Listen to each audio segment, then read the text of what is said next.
TVC, a TV do Correio da Manhã.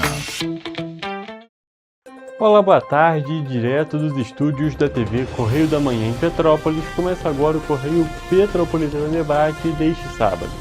Eu sou o Hugo Petersen e começamos agora a edição deste dia 17 de janeiro. E como de costume, o programa de sábado vai ser focado apenas nas entrevistas que aconteceram durante esta semana aqui no debate. Na edição de hoje, o diálogo vai ter o objetivo de destacar os 10 anos da Feira Deguste, de reforçar a importância do Janeiro Branco e de valorizar o projeto Pró-Medula.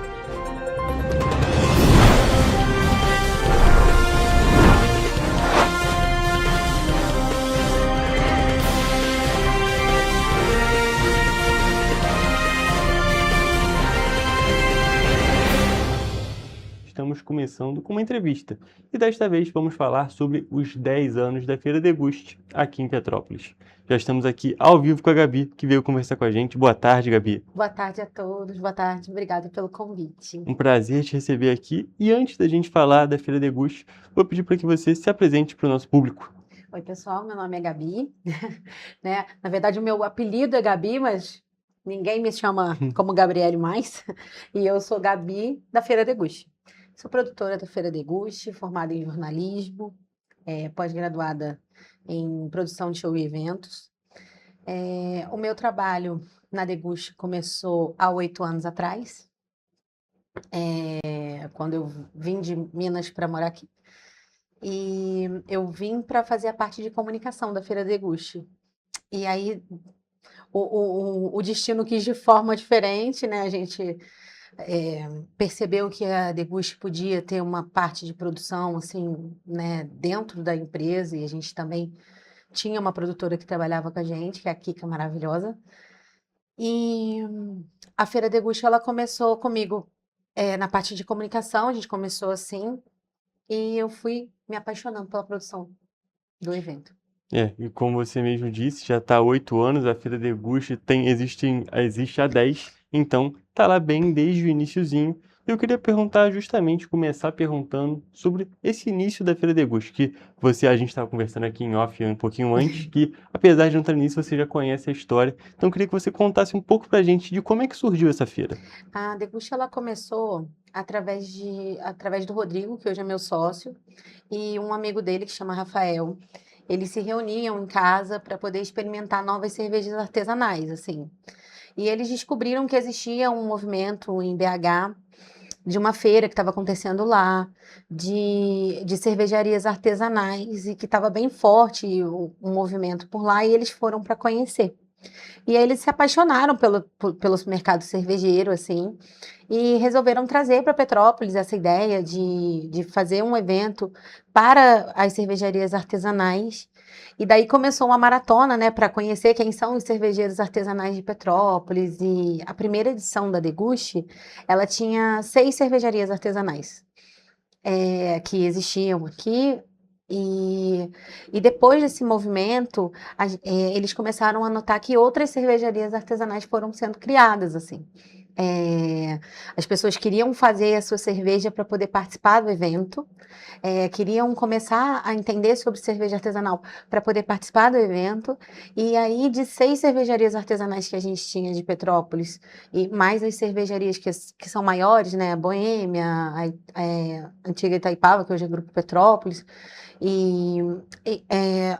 eles começaram a fazer esse movimento de criação das cervejarias, das empresas, né? E normalmente uma cervejaria ela começa como uma cigana, que a gente chama no universo cervejeiro, que é quando a cervejaria ela não tem uma fábrica, mas ela produz numa fábrica já existente. Então a gente começou a perceber que esse movimento começou a ser criado em Petrópolis, e de 6 cervejarias artesanais, hoje a gente tem 20. Então é um número muito, muito expressivo de cervejarias hoje, e os títulos começaram a vir, porque a Deguste ela começou essencialmente como uma feira de cerveja artesanal para difundir a ideia da cervejaria artesanal e da bebida como beba menos, beba melhor, beba cerveja de qualidade, produzida em Petrópolis. E esse movimento ele foi fortalecendo a nossa cidade. Hoje a gente é berço imperial da cerveja, capital estadual da cerveja, e esses títulos eles se devem muito também à criação de um evento que pudesse fazer com que as pessoas quisessem também participar desse mercado. Então a gente pode até comentar que a ideia era justamente fomentar esse mercado cervejeiro, fomentar essa cultura cervejeira aqui na cidade, que já é existente, já é enraizada na nossa cultura petropolitana, a questão das cervejarias, a questão da cerveja artesanal, e foi algo que foi fomentando, foi aumentando, crescendo e criou uma demanda muito grande. E hoje em dia, 10 anos depois, a gente pode ter certeza que essa feira é um sucesso e que está muito bem fomentada aqui na cidade, muito bem baseada, e já virou um dos pontos, um dos eventos fixos no nosso calendário mensal aqui de Petrópolis. Inclusive, também a gente estava comentando em off, já tem mais de 100 eventos, né, 100 edições da Feira Deguste, que também é um número muito expressivo, não é mesmo? Exatamente. Do ano passado para esse ano, a gente foi colecionando marcos, assim, né? Primeiro, a gente foi reconhecido como patrimônio material cultural, e isso para a gente foi incrível, assim, porque estar numa feira que é mensal, a gente não é um evento grande em tamanho, a gente é grande em edições, e a gente é grande por expressividade, assim, porque é a nossa cultura petropolitana. Quando a gente chama, vem para Deguste, conheça a Deguste, a gente não quer só que você curta uma boa música, que isso também é muito importante para gente, e é legal da gente comentar, que são músicos de Petrópolis. Na sua maioria são músicos de Petrópolis. Óbvio, a gente recebe bandas de fora também, porque dá uma oxigenada, né? Muda um pouco o cenário, né? Porque como a gente é todo mês, então a gente tem que ser atraente todos os meses, né? Todo mês a gente tem que chamar uma coisa, mostrar uma coisa nova, trazer um tema, trazer uma novidade. Então, assim, todo mês a gente tenta trazer alguma coisa que seja um pouquinho diferente do que a gente já faz. E como o nosso espaço ali, ele já não tem como a gente crescer aquele espaço quando a gente está na praça, então a gente tenta sempre chamar uma atração diferente, ou então até um expositor, alguma cervejaria convidada. Então, assim, é legal a gente comentar sobre os músicos de Petrópolis, sobre a classe musical de Petrópolis, como sendo um dos principais palcos. Então, esse reconhecimento de ser patrimônio material foi um dos marcos muito importantes para a gente.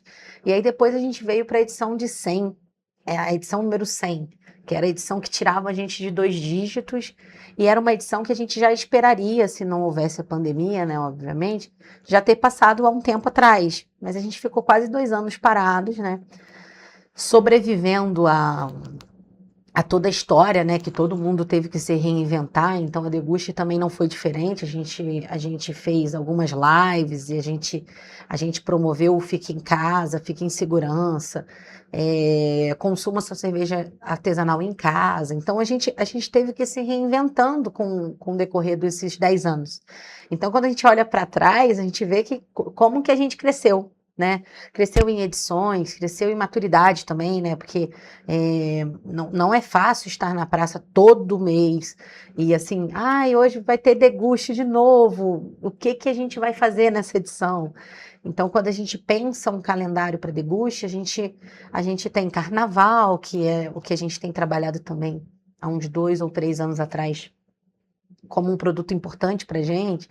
A gente faz o Natal, então são edições que são muito temáticas, né? Então a gente deixa de ser um evento rock and roll, que a gente essencialmente e vai para ser um evento de carnaval, para família, para todo mundo se encontrar, se reunir. Então, assim, olha para trás, vê 10 anos, 100 edições, e dizer que é comum, dá um pouquinho de medo.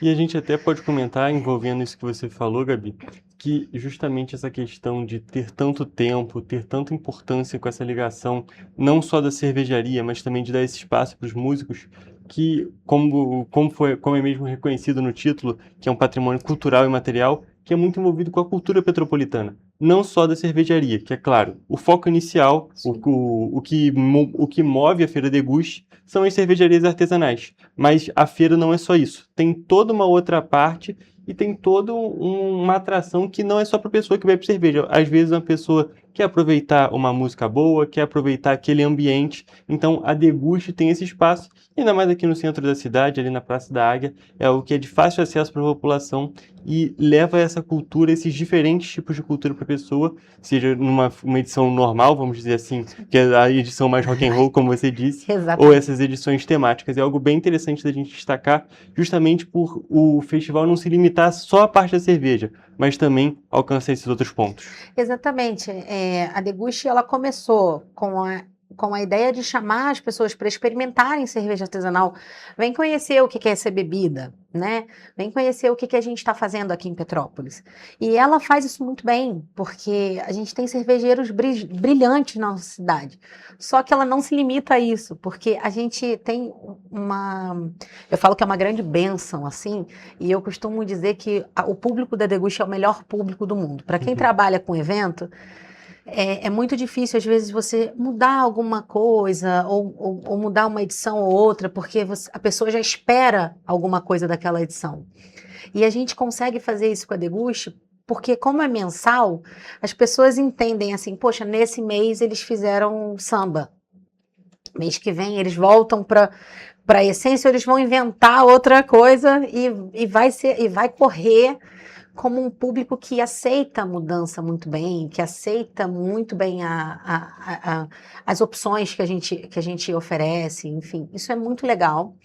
E assim, a gente faz uma edição de carnaval, a gente vem com tudo de samba, tudo de carnaval, marchinha, escola de samba, tudo que a gente puder. Aí na outra edição, aí a gente fala, não, peraí, a gente tem que voltar também, porque tem os nossos roqueiros que amam a Deguste, eles merecem uma opção legal. Também de música e tal. Então a gente tenta sempre mesclar, e essa edição especial, que é a nossa edição de 10 anos, a nossa edição de número 100 também, elas são pensadas com muito cuidado, porque é muito difícil num universo que a gente vive, com tanto músico bom na nossa cidade, com tanta coisa legal acontecendo na nossa cidade, eventos maravilhosos que a gente está vendo acontecer, e a gente escolher, assim, um pedacinho para participar dessa edição, sendo que a gente reconhece que o músico petropolitano, às vezes, ele espera tocar na Deguste. Ele, poxa, tem um tempão que eu não toco na Deguste. Às vezes eu recebo alguma mensagem, tem tempão que eu não toco na Deguste, Gabi, tem um maior tempão. Chama as meninas, sabe?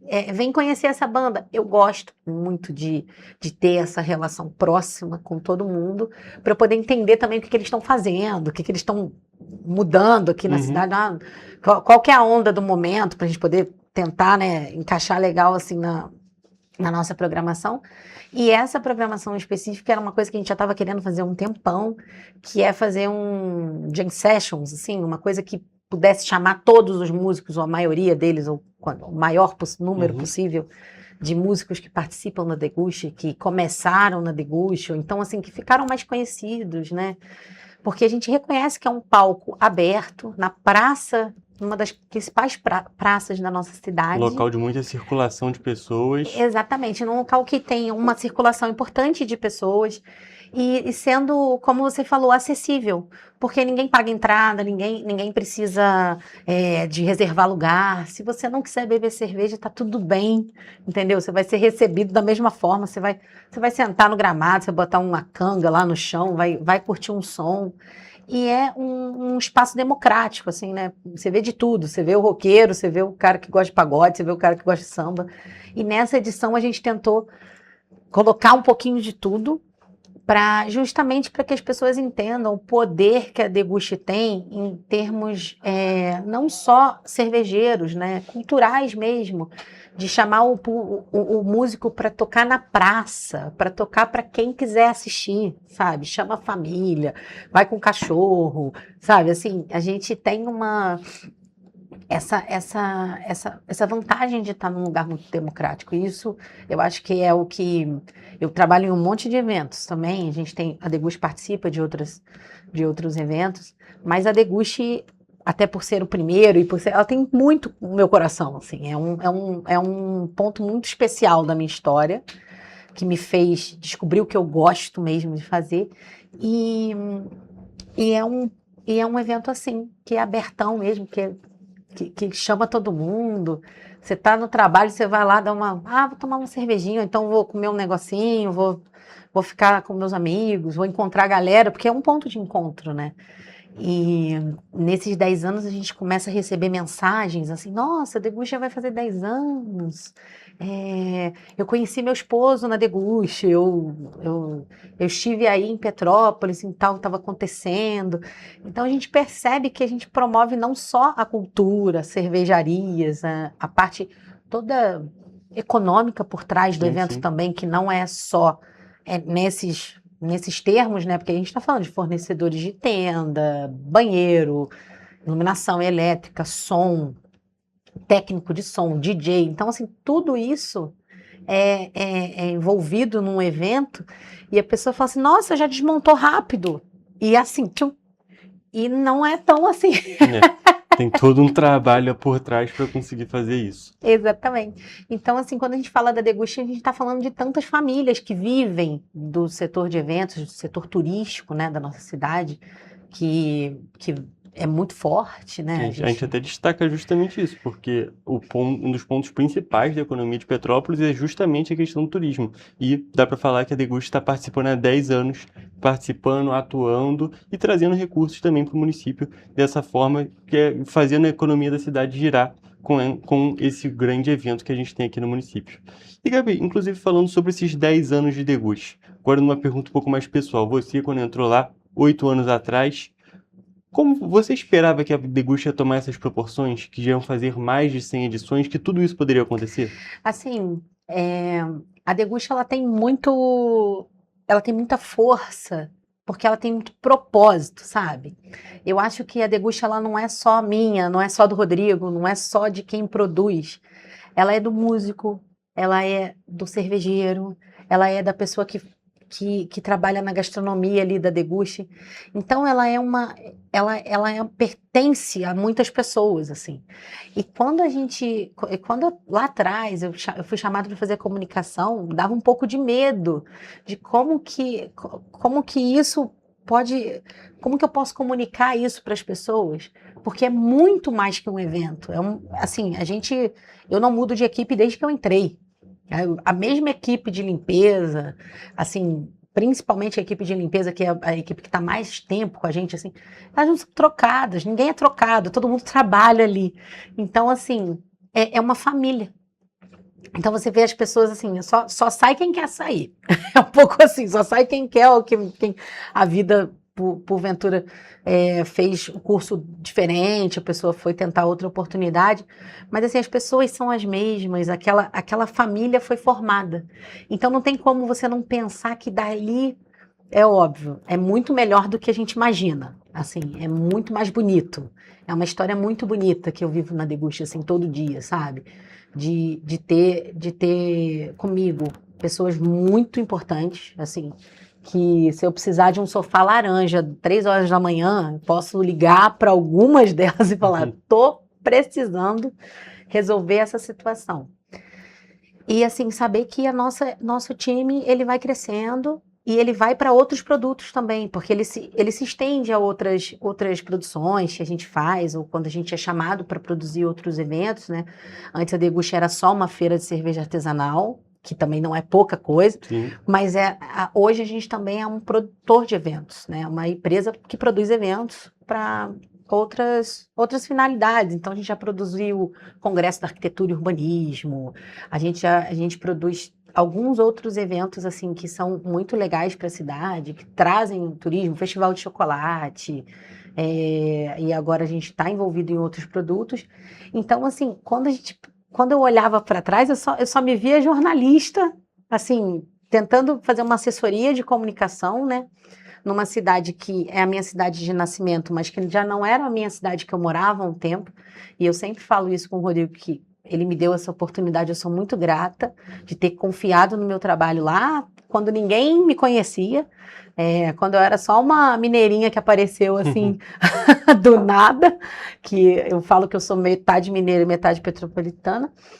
Então, assim, isso é muito legal, assim, isso é muito gratificante ver que a Degusta está indo, cresce. A gente já fez edições em outras cidades, tem um monte de convite para a gente poder pensar em outras edições também, outros formatos. E agora a gente está indo para algumas edições em Itaipava, que também ficaram bem legais no ano passado. A gente quer continuar fazendo esse trabalho. Mas é difícil montar a nossa base mesmo, né? Por conta de agenda e a nossa equipe é bem enxuta, mas é uma equipe muito apaixonada. Então, assim, eu espero ter 200 edições da Deguste, 300 e, assim, que vá para bem longe, que consiga muitas coisas, sabe? É o que eu desejo de coração pro evento, assim. Perfeito, Gabi. E para a gente poder finalizar falando sobre essa edição especial que a gente tem, você já deu um spoilerzinho, falou que devem vir coisas para agradar todos, um pouquinho de cada, não é mesmo? Mas queria que você falasse um pouquinho mais. Não precisa entregar tudo não, para as pessoas também terem aquele fator Sim. surpresa, mas só para chamar as pessoas também para essa edição de 10 anos que é tão especial. A Deguste, ela vem nessa edição com uma edição tradicional, que todo mundo vai reconhecer a Deguste como tal, porque tudo que é montado na Praça da Águia é uma Deguste. Sim. É muito engraçado É verdade. montou uma tenda na Praça da Águia, é uma Deguste, mas é uma Deguste tradicional. A gente vai fazer uma cerimônia hoje, né, de comemoração aos 10 anos, porque é uma marca importante pra gente. No ano passado a gente também fez uma festa e foi muito legal. Mas essa edição, ela conta com uma banda que todo mundo já estava querendo há muito tempo, que é a Kreuzebeck, que é uma banda cover do Mamonas Assassinas. E, assim, eles são sensacionais, assim, eles são muito legais de ver, assim. É um show, é uma performance, é um show maravilhoso. Que inclusive as minhas filhas estão empolgadas para ir, então assim, é uma coisa que não é só para adulto, sabe? É uma coisa que chama adolescente, a garotada toda para assistir, que é um show muito legal. E assim, a gente tem um encontro dos músicos amanhã, já começando cedo na Deguste. Então se você gosta de um monte de banda, quer tirar foto com um monte de banda, amanhã é o dia. De verdade, assim. Amanhã é o dia que todos os músicos que já tocaram, que tocam frequentemente na Deguste, que reconhecem a Deguste como um palco bacana, é o dia de vir todo mundo mesmo. E vai ser no estilo Deguste mesmo, que é aquele estilo assim que abraça você e leva embora, né? Então, assim, vai ser uma edição especial, é uma edição muito especial pra gente que trabalha, pra gente que está envolvido na organização, mas é uma edição feita para o público petropolitano, para o turista, para todo mundo que queira um evento de qualidade, com segurança, com tudo, com todo o nosso coração, é essa edição. Perfeito, Gabi. Então a gente já pode ver que vai ser uma edição muito especial, como você mesmo disse, uma edição segura, que todos os benefícios petropolitanos que a gente tem numa edição de Deguste, todo o palco que a gente tem da Deguste, e, é claro, uma grande oportunidade cultural para todas as pessoas comparecerem. Então, já fica aqui o convite para todas as pessoas participarem amanhã, hoje também, amanhã, durante todo o fim de semana, dessa edição da Deguste. Exatamente, durante todo o final de semana, hoje começando às 6 da tarde, amanhã às 11, que a gente já começa bem cedo, amanhã é um dia que vai ver a Gabriele descabelada e louca, e sábado e domingo também, é de 11, mas domingo a gente termina um pouco mais cedo, então a Deguste vai até às 8 da noite, mas vai ser incrível. Perfeito, Gabi. Muito obrigado por ter comparecido aqui no programa, foi um prazer te receber. Prazer todo meu, gente, vem pra Deguste. Isso aí, gente, vem pra Deguste, mas agora a gente vai para um rápido intervalo, mas fique por aqui porque o Correio Petropolitano Debate só está começando.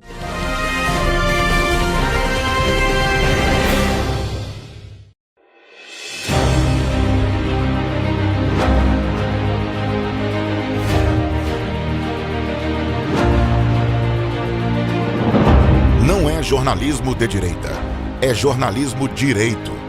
Correio Petropolitano. Tudo que seu jornal não deveria ter deixado de ser. Todos os dias, em uma banca perto de você.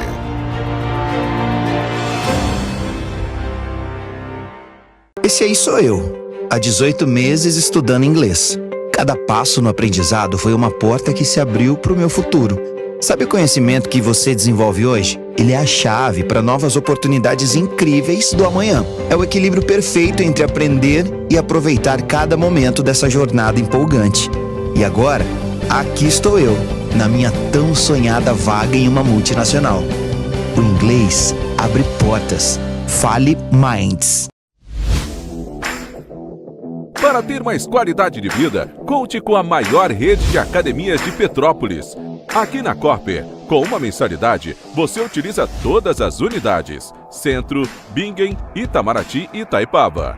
Com planos a partir de R$ 98,00, a academia oferece ambientes modernos para você cuidar da sua saúde com segurança. Os espaços contam com dezenas de aparelhos de musculação, diversos equipamentos para aeróbico e funcional, além, é claro, de profissionais qualificados e uma extensa grade de aulas coletivas, que inclui dança, bike, jump, wolf fit, step fit, entre outras. Nossas estruturas são equipadas com salas de musculação e aulas coletivas, salas de avaliação física e nutricional, vestiários e estacionamentos amplos. Venha nos fazer uma visita e surpreenda-se! Petrópolis, uma cidade histórica, que agora tem um novo ponto de conexão. O Correio Petropolitano se renovou e leva o que de mais importante acontece na cidade, de maneira mais ágil e acessível. Acesse as notícias de Petrópolis de maneira rápida e prática, onde quer que você esteja. Fique por dentro dos acontecimentos da cidade, da política, da cultura e muito mais. Correio Petropolitano. A informação de qualidade a um clique de distância. Acesse www.correiopetropolitano.com.br.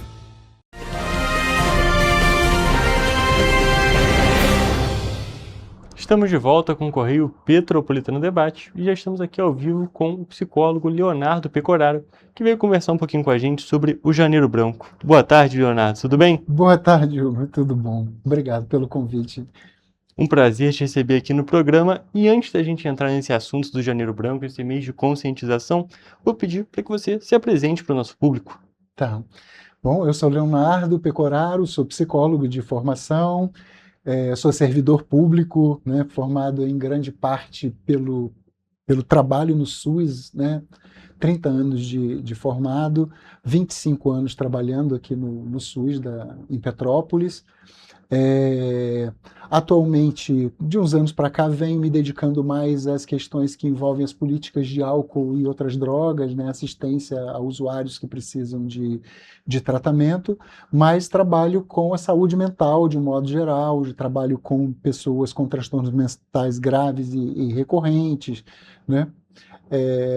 Acho que é isso, né? Assim, em resumo. Né? Um resumo já é bastante coisa nesse resumo. E, Leonardo, hoje a gente veio conversar especificamente sobre a questão justamente do Janeiro Branco. Okay. Queria que você explicasse para o nosso público, também me explicasse, né, para a gente saber melhor, o que é essa campanha.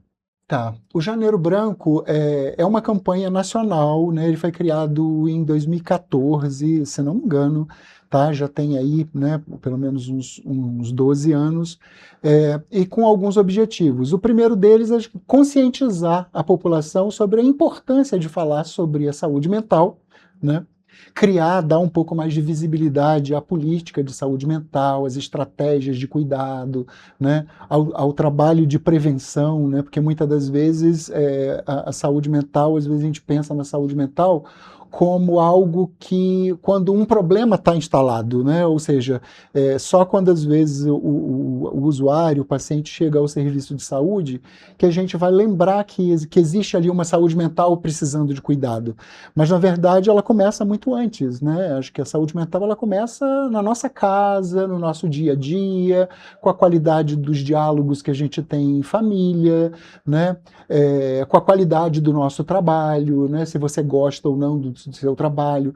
Agora, é muito difícil você, por exemplo, falar em saúde mental, né, ou você atribuir, por exemplo, algum mal, algum sofrimento que a pessoa esteja vivenciando, principalmente se ela não tem as condições mínimas, né, básicas para a sobrevivência da família, né?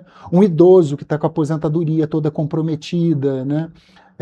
Como é que você vai falar de saúde mental para uma pessoa que não tem condições mínimas de sobrevivência, às vezes, né?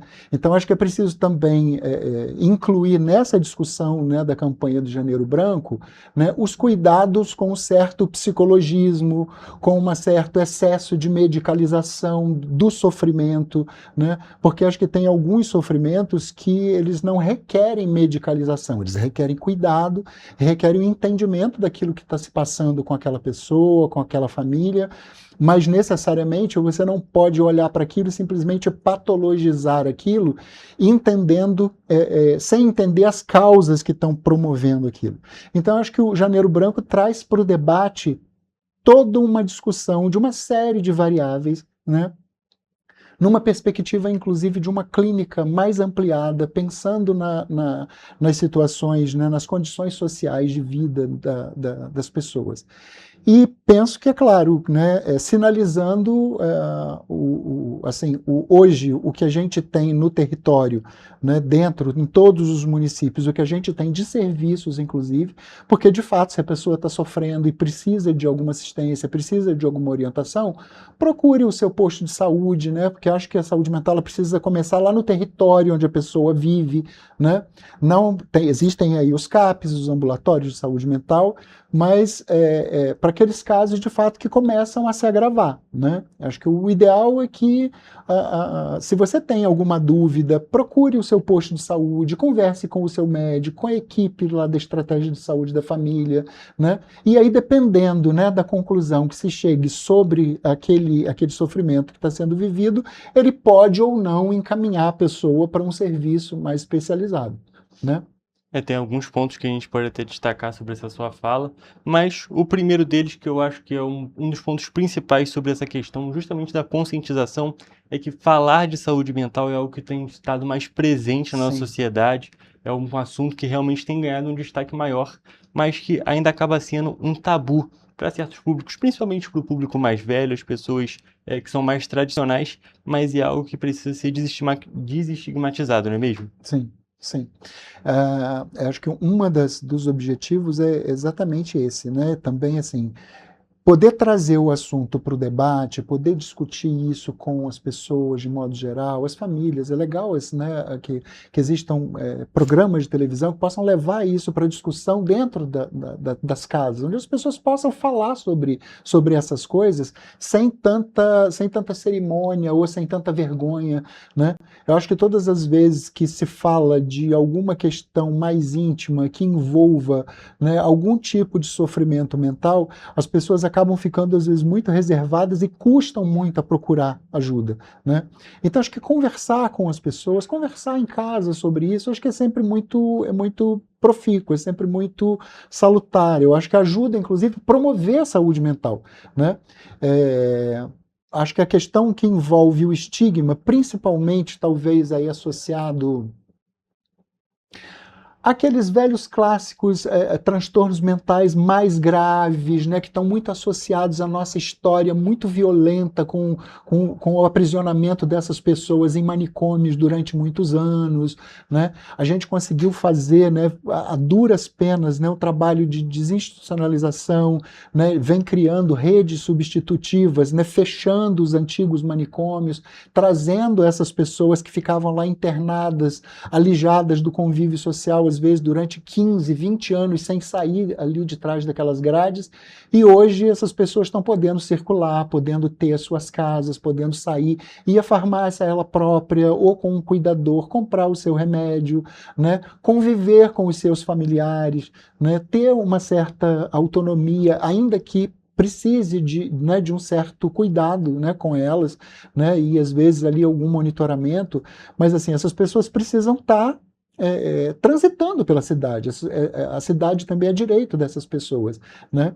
Então eu acho que assim, muito do constrangimento, muito do estigma está muito ligado a essa figura do louco, né, que ficou meio que cristalizada em nós durante todo esse tempo, né, e principalmente durante, né, aí o auge, né, do funcionamento dos manicômios, como o louco, como alguém perigoso, né, como alguém que precisa estar trancafiado, né, e que na grande maioria das vezes a gente, no dia a dia, a gente prova justamente o contrário, né. Ah, sim, são pessoas que podem uma hora ou outra entrar numa crise?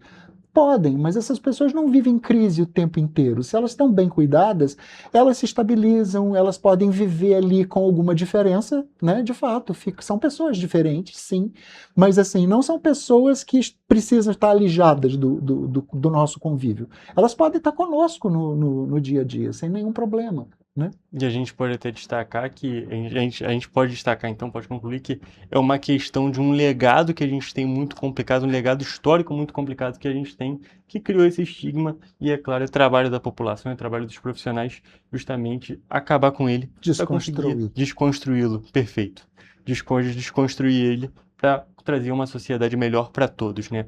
E um outro ponto que eu queria destacar é justamente sobre essa questão do conforme for feita essa desconstrução, essa desestigmatização desse tópico, é mais fácil, é mais oportuno para a população e também para os profissionais fazer um trabalho preventivo, justamente para não fazer com que as pessoas cheguem a casos mais graves, fazer um acompanhamento da saúde mental, justamente para que ela possa ser, vamos dizer, até mesmo controlada, uma situação controlada na nossa sociedade. Assim, acho que a gente vive um momento, né, civilizatório, assim, a forma, né, que as coisas hoje estão organizadas, o nosso sistema político, uma pressão por produtividade o tempo todo, né, uma precarização das condições de trabalho, principalmente da classe trabalhadora, que cria uma série de condições para que o estresse se instale. E esse estresse, né, uma coisa é você viver uma situação estressante e que você sabe que ela vai passar em seguida. Outra coisa é você ter uma insegurança e uma indefinição da sua vida e da vida da sua família, né? Uma mãe com 3 filhos em casa, que ela não sabe exatamente de que forma vai conduzir a criação daqueles filhos, sem o apoio, às vezes, inclusive, de uma figura masculina ali com ela, né? De ter um trabalho, de ter uma segurança, de uma previdência futura, né? Tudo isso está mudando muito e trazendo ocasiões de estresse muito grande. A gente está vivendo um momento agora onde a previdência virou assim, uma espécie de inimiga do crescimento econômico, né? A gente ouve falar o tempo inteiro nos jornais, nos noticiários, né? Como se fazer previdência hoje fosse algo ruim, né? Principalmente quando a gente pensa nas funções estatais, né, que regulam e que controlam essa previdência, né? É muito difícil para uma mãe de família pensar no futuro dos filhos e pensar na sua própria evolução da sua vida, e quando chegar numa idade onde ela não puder mais estar ativa e onde ela não puder mais trabalhar, ela vai viver como? Né? De que maneira?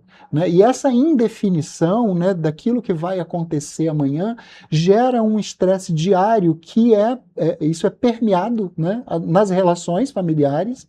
Isso muitas vezes, inclusive, estraga, esgarça as relações, porque assim, é muito fácil você compartilhar uma mesa, né, quando você tem, às vezes, uma mesa farta. Mas quando você tem comida faltando no prato, às vezes fica difícil ser solidário. E olha que as pessoas ainda são muito solidárias, às vezes conseguem dividir o pouco que tem, né? Mas isso cria um ambiente de estresse continuado, né? Principalmente por conta da indefinição e por conta da falta de segurança social, de que lá adiante, de fato, eu vou poder ter uma vida digna, né? Que na minha velhice eu vou poder contar com alguma coisa, eu vou poder, né, pagar meus remédios de uma maneira mais tranquila e mais segura. Porque qual é o nosso temor? É que, assim, que a gente também não possa psicologizar tudo, né? Porque assim, tem algumas coisas que não são da ordem do psiquismo, elas estão na ordem do social, do convívio social e da forma como esse social se organiza para garantir determinadas seguranças para a população, né? Se o Estado não se apropria, né, de determinados mecanismos, determinadas ferramentas que permitam a construção de uma confiança num futuro seguro, fica muito complicado, né? E isso vai inevitavelmente afetar as relações familiares, as relações comunitárias, né? Isso vai facilitar com que as pessoas fiquem buscando alternativas mais fáceis, inclusive, pode inclusive incitar situações de violência, né? Não é à toa, muitas vezes, que o próprio tráfico fica sendo muito sedutor, por exemplo, para a garotada, né? É preciso perguntar. Os garotos hoje de 13, 14 anos, eles confiam que a educação vai, de fato, fazer diferença no futuro deles, né? Por que eles abandonam, às vezes, os estudos e saem, né, para outras alternativas com tanta pressa? É preciso a gente se perguntar o que a gente pode estar fazendo, né, em termos de políticas sociais, né, que garanta para esses garotos a confiança de que o estudo pode fazer diferença na vida deles, né? Então isso tudo faz parte daquilo que a gente entende como produção de saúde mental. Ao mesmo tempo, eu tenho que combater o estigma para as pessoas que de fato têm um transtorno mental ali instalado e que precisam de cuidados continuados, né? Precisam ser acolhidos na sua diferença, mas, ao mesmo tempo, eu preciso de políticas públicas que previnam que situações de estresse venham a se agravar e que essas pessoas venham se tornar doentes e venham a precisar, né, de ações compensatórias e de serem medicalizadas, né, no seu sofrimento. A gente pode perceber que realmente é uma situação que envolve muitas nuances, envolve toda a sociedade. Muitas. Realmente é um tópico bem interessante da gente conversar, um tópico bem importante da gente destacar, mas que infelizmente o nosso tempo já acabou, Leonardo. A gente vai continuar conversando agora fora do ar. Vamos trazer, é claro, uma matéria bem especial para vocês, abordando mais sobre esse assunto que é tão importante, destacando isso mais uma vez, um assunto tão importante para a nossa sociedade, mas que aqui no Correio Petropolitano Debate de hoje já não dá mais tempo. Eu agradecer muito a sua presença aqui. Foi um prazer te receber. Obrigado, fico à disposição. Eu que agradeço.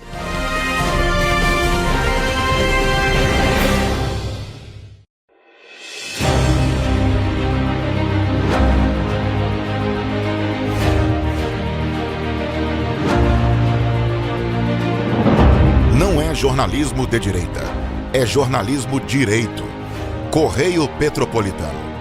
Tudo que seu jornal não deveria ter deixado de ser. Todos os dias, em uma banca perto de você.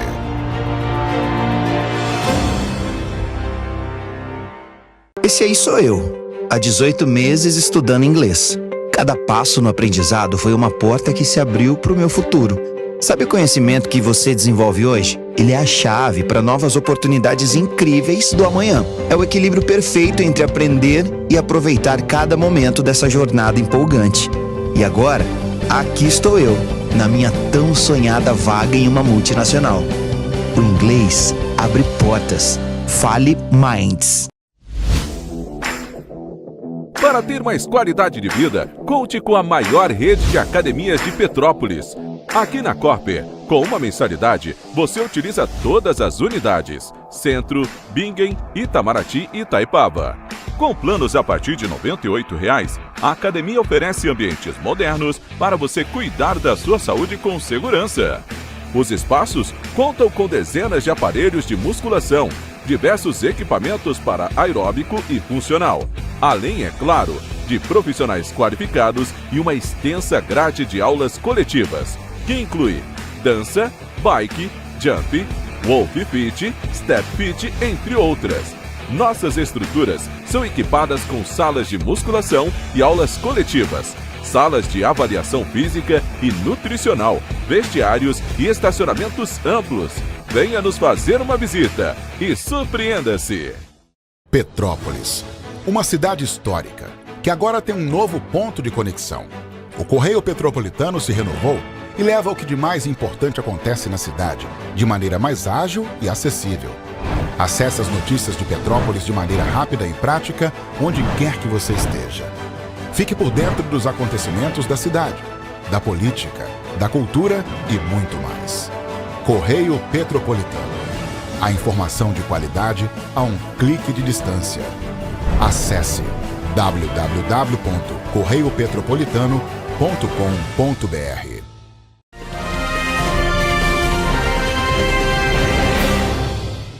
Estamos de volta com o Correio Petropolitano Debate e já estamos aqui ao vivo com o Anderson, que veio conversar um pouco com a gente sobre o projeto Pró-Medula. Boa tarde, Anderson, tudo bem?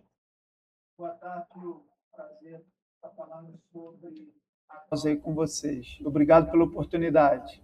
Um prazer te receber aqui no programa. E antes mesmo da gente começar a falar sobre o projeto, gostaria que você se apresentasse para o nosso público.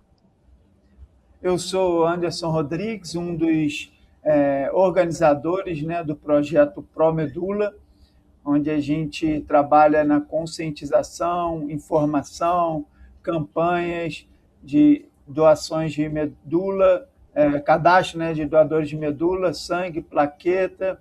Ainda ajudamos alguns pacientes oncológicos sempre que a gente pode. E é um projeto petropolitano, né? Eu sou petropolitano, o projeto também é um projeto petropolitano. Então, é isso. Vai ser um prazer estar falando sobre a causa que merece sempre estar batendo nessa tecla, porque tem muitas pessoas precisando e é pouco falado na mídia, enfim. Realmente é um tópico que precisa de bastante divulgação, um tópico tão importante para tantas pessoas e que precisa ser cada vez mais falado. Anderson, você já apresentou um pouco do que é o projeto, mas eu vou pedir para a gente voltar um pouquinho. Antes de falar o que é o projeto hoje em dia, vou pedir para você explicar como que surgiu esse projeto, qual é a história dele. Sim, o projeto surgiu em 2012, fundado pela médica petropolitana Gabriela Mesquita. Ela, na época, fazia faculdade, né, de medicina e foi abordada por uma criança na praça em Teresópolis que estava fazendo a campanha para conseguir doadores de medula para ela, né, uma criança com leucemia. Então, era um assunto pouco abordado na faculdade, ela não sabia muito sobre o tema, a criança acabou comovendo ela, então ela resolveu fazer uma campanha para ajudar essa criança. E ali iniciou o Pró-Medula, né? A gente é muito amigo, ela me convidou para participar, e a partir daí começamos a trabalhar na conscientização, na divulgação, campanhas de doação de sangue, campanhas e orientações quanto à doação de medula. Então surgiu em 2012, depois de uma abordagem de uma criança que tinha leucemia e precisava de um doador de medula, né, já que dentro da família ela não tinha encontrado, então foi para o Banco, né, Nacional procurar um doador. Então foi ali que tudo começou, né? 2012, são 13 anos. 14 vai fazer agora. Exatamente, já vai fazer 14 anos, é um projeto que já está bem fomentado, baseado e que realmente é de uma importância muito grande. Porque é até um tópico interessante da gente explicar, não é mesmo, Anderson? Essa questão da compatibilidade, que é muito, muito complicada. Qualquer tipo de transfusão é complicada por conta da compatibilidade, mas essa questão da medula acaba sendo ainda mais, não é mesmo? Exatamente. A probabilidade de você encontrar um doador não aparentado dentro da família é 1 para 100 mil. Então, a cada 100 mil pessoas encontra-se um doador compatível com esse paciente que necessita do transplante, né? Então, por isso que a gente fica aí batendo... Graças a Deus, Hugo, hoje em dia tem rede social, surgiram muitas páginas que fala sobre o assunto, que tem trabalhos maravilhosos abordando esse assunto, mas lá em 2012 o Pró-Medula foi o pioneiro, né? Quase não se falava, mas hoje em dia consegue, graças à internet, ao poder da mídia, está buscando mais informação, mais orientação, mas mesmo assim ainda é muito pouco perante ao que a gente precisa, né? tópico que tem que ser cada vez mais falado, cada vez mais destacado, justamente por conta de todas essas dificuldades envolvidas. E Anderson, você até citou essa questão dos 14 anos de existência, né? Quase 14 anos de existência desse projeto. Queria que você falasse um pouco do que foram esses 14 anos, de quais foram as ações que vocês já fizeram e como é que esse projeto conseguiu se desenvolver. Então, é o que eu falo, né? Aquele que doa recebe mais do que aquele que está sendo beneficiado. A gente aprende muito, a gente cresce muito, seja no âmbito pessoal, como espiritual, enfim. E nesse longo dos anos, a gente teve muitas histórias vitoriosas, né? Porque quando acontece de você receber uma notícia de uma leucemia, um câncer, o baque é muito grande e não é uma sentença de morte, né? Hoje, a maioria dos voluntários do Promedula são pacientes que se curaram, né? São pessoas que conseguiram os seus doadores, seja dentro de casa, né, aparentado ou não. Então, a gente tem muitos exemplos, né, de vitória, pessoas que conseguiram superar a doença. Então, a gente trabalha também muito isso. Aparece muito para a gente, mais via internet, né, Instagram, pacientes do Brasil todo buscando informação, buscando ajuda, e a gente acaba encaminhando para essas pessoas que já foram transplantadas, foram bem-sucedidas, e ali, óbvio, ela passa um suporte emocional, mas também a experiência de como é todo o processo, como foi o pré-transplante, durante e depois, e como a pessoa vive hoje. Então, isso acaba ajudando muito, né? Porque é um exemplo de vitória, motivação, e isso tudo faz parte de um tratamento, né? Você ter esperança, é o que a gente fala muito lá. O Promedula, uma das nossas carro-chefe é devolver esperança, dar esperança àquele que está precisando e, naquele determinado momento, está para baixo, desmotivado devido a essa notícia. E aí a gente foi crescendo, enfim, conseguimos fazer muitas campanhas itinerantes, né, que eram dentro das cidades, não só dentro dos hemocentros, mas trazer também para fora dos hemocentros. E acabou que a gente foi apadrinhado pelo Rubem Medina, um dos fundadores, né, proprietário do Rock in Rio. Então, a gente hoje é uma das partes sociais, ele diz que a gente está lá vitalício agora, então espero que em 2026 a gente esteja lá também, tenho certeza. Mas a gente participou do Rock in Rio 2017, 2019, 2022, 2024, participamos da primeira edição do The Town, e agora a gente vai estar se preparando aí para participar do Rock in Rio 2026, que é uma vitrine muito grande, é um local muito propício para estar falando sobre essa questão, até porque reduziram muito a idade, né, para você se cadastrar. Creio que a gente vai estar falando aí um pouco mais para frente. Mas é isso. Graças a Deus, hoje a gente tem voluntários espalhados pelo Brasil todo. A grande maioria são pacientes que, graças a Deus, se curaram ou parentes de pacientes. Então, é isso. A gente está aqui para devolver a esperança, orientar e ajudar no que for possível.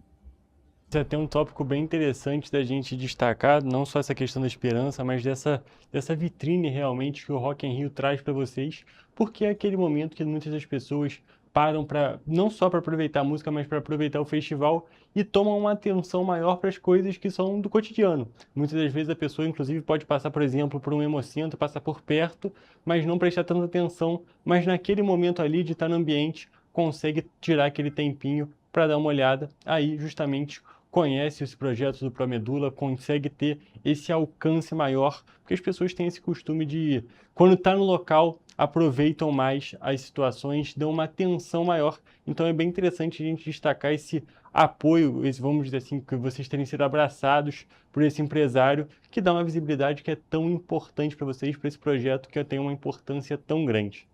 E Anderson, eu queria fazer uma pergunta justamente sobre essa questão dos hemocentros. Vocês são um projeto, vocês têm já toda essa caminhada, toda essa questão, mas como é que funciona o trabalho de vocês em parceria com a área da saúde, no sentido de vocês entram em contato com o Ministério da Saúde, com a saúde municipal? Como é que funciona essa parte? Então, Hugo, hoje, no Brasil, para você se tornar um doador de medula, você tem que se cadastrar nos hemocentros. Então, vou citar o exemplo aqui do Rio de Janeiro. Hoje a gente só tem 3 lugares que fazem o cadastro. O mais conhecido de todos é o INCA, que é na Praça da Cruz Vermelha, mas também tem um Hospital Universitário Pedro Ernesto, que é em Vila Isabel, e tem o Hemocampo, que é em Campos. Então, por exemplo, uma pessoa de Petrópolis que quer se cadastrar, ela tem que se deslocar até o INCA. Então, isso acaba prejudicando o aumento de cadastro de doadores, porque a pessoa tem que se deslocar, tem que ser, a maioria das vezes, os hemocentros funcionam só durante a semana, aos finais de semana só sábado e meio período. Então, a gente também monta caravanas, né, saindo de Petrópolis, levando para o INCA, sem nenhuma parceria com o Ministério da Saúde, sem nenhum vínculo relacionado ao SUS. A gente nós somos voluntários que contribuem ali para estar ajudando a aumentar o banco que chama-se REDOME, né? Registro Nacional de Doadores Voluntários de Medula Óssea. Óbvio que toda vez que a gente leva uma caravana, a gente faz contato com o Hemocentro para comunicar a quantidade de doadores que a gente está levando, porque é um número, geralmente, da última vez agora, foi no começo, finalzinho do ano, a gente, graças a Deus, a gente conseguiu um ônibus e uma van, então quase 60 pessoas. Então, eles têm que se preparar para estar recebendo essa quantidade de pessoas que vão para doar sangue e também aproveita para se cadastrar como doador de medula.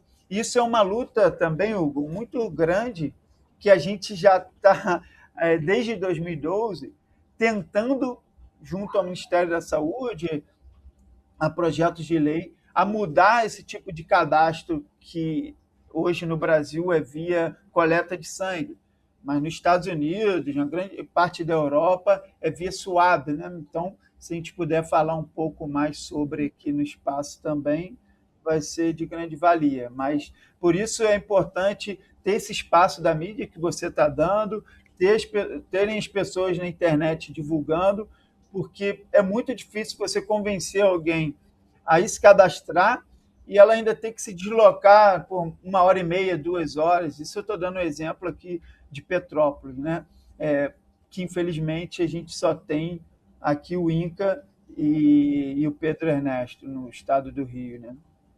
Realmente é um tópico que complica bastante a situação, porque realmente já é uma coisa que a pessoa vai estar disposta a fazer, já vai estar todo naquele momento para realmente se solidarizar, poder se cadastrar ali, para caso seja necessário fazer uma doação de medula, e essa distância realmente complica muito a logística para fazer o cadastro. A doação é compreensível, ter o deslocamento, tudo bem, mas a parte do cadastro realmente complica. Você falou que tem uma diferença lá fora, né? Mesmo.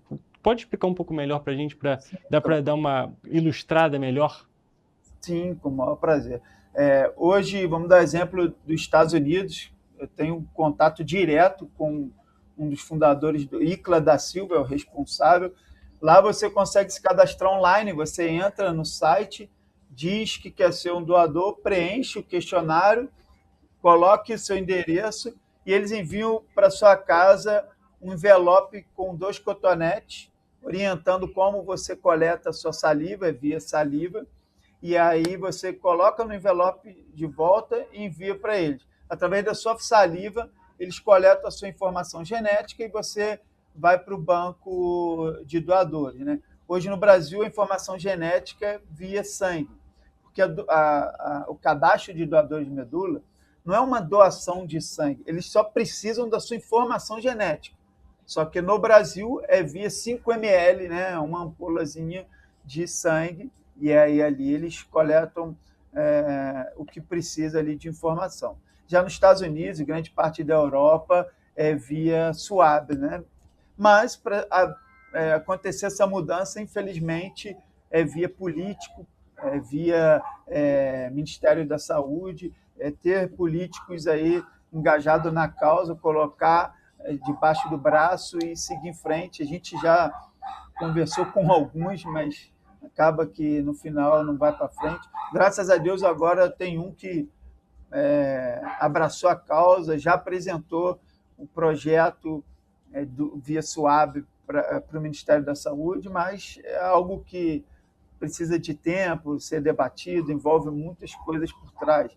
Mas, para toda grande caminhada, tem que ter o primeiro passo, a gente deu o nosso, a gente está na luta, e um dos nossos sonhos é conseguir mudar o tipo de certeza. Só para você ter noção, o maior banco de doadores de cadastro é os Estados Unidos, e o Brasil, mesmo sendo desta forma, é o terceiro maior banco do mundo, com quase 6 milhões,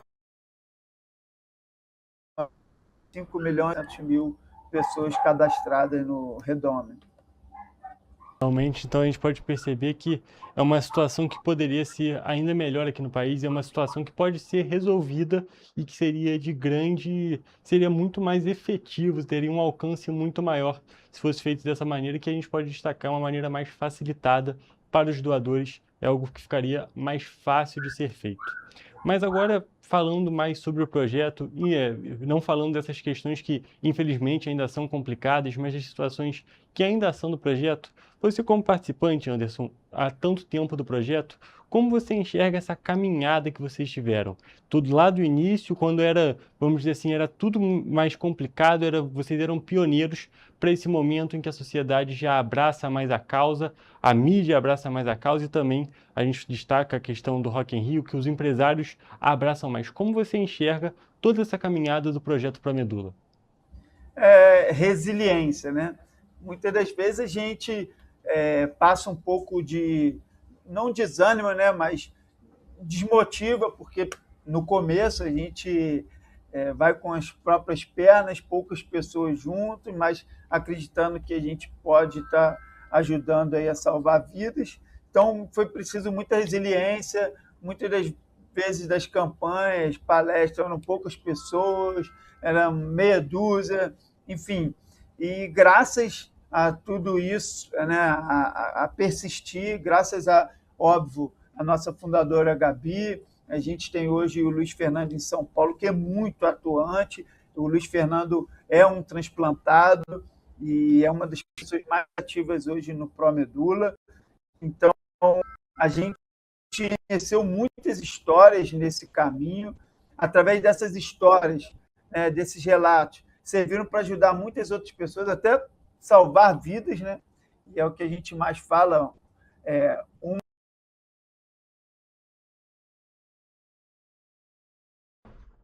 Nós tivemos um pequeno problema com a conexão com o Anderson. Vamos esperar um momentinho aqui, vamos ver se ele consegue. Pronto, conseguiu voltar, Anderson. A gente teve um pequeno probleminha, deu uma travadinha na hora que você estava falando sobre o Luiz Fernando, falando sobre como ele é atuante. Eu disse que hoje a gente tem uma pessoa muito atuante em São Paulo, que é o Luiz Fernando.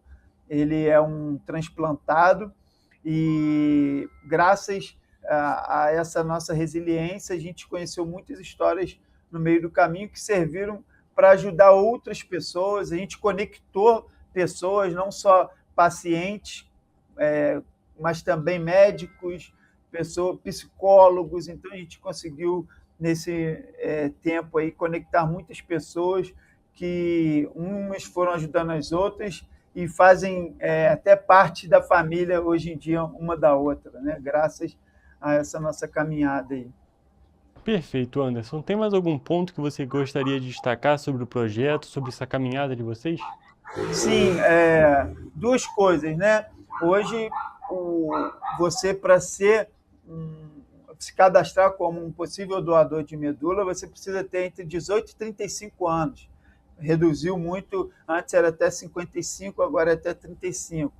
Então, bater muito nessa tecla aí para conscientização dos jovens, da importância de estar indo lá se cadastrar, buscar informações sobre, e aqueles que são cadastrados, entrar no site do Redome e atualizar o seu cadastro, porque muitas das vezes você pode ser compatível, mas mudou de cidade, mudou o telefone, mudou o e-mail, e aí o Redome acaba não conseguindo encontrar esse possível doador, e aí o paciente acaba ficando sem a sua nova medula, né? Então, são 2 pontos importantes aí. Os jovens entre 18 e 35 anos, em bom estado de saúde, está procurando aí o hemocentro mais próximo da sua cidade e se cadastrar. E quem já está cadastrado, buscar atualizar o cadastro aí, porque se for compatível, pode não encontrar aí o doador. Só para a gente poder finalizar nosso bate-papo, nossa entrevista de hoje, vou pedir para você fazer um convite para as pessoas conhecerem mais sobre o Promedula. Exatamente. Primeiro, eu quero, de novo, estar agradecendo a você, ao canal, por estar abrindo esse espaço, falando de um tema tão importante. Quem quiser saber mais informação, é só entrar no nosso Instagram, que é Promedula, é muito fácil, @Promedula. Mande um direct e lá a gente continua o papo, a gente tira dúvida, a gente tenta ajudar no que é possível, e é isso. Vamos salvar vida em vida, esse é o nosso lema, né? Perfeito, Anderson. Vou agradecer também a sua presença aqui. Foi um prazer conversar com você e falar sobre esse projeto tão importante para uma parte tão grande da sociedade. Mais uma vez, muito obrigado por ter vindo. Valeu, meu amigo. Obrigado. E, gente, encerrando a nossa entrevista, eu também encerro a edição de hoje do Correio Petropolitano Debate. Até a próxima.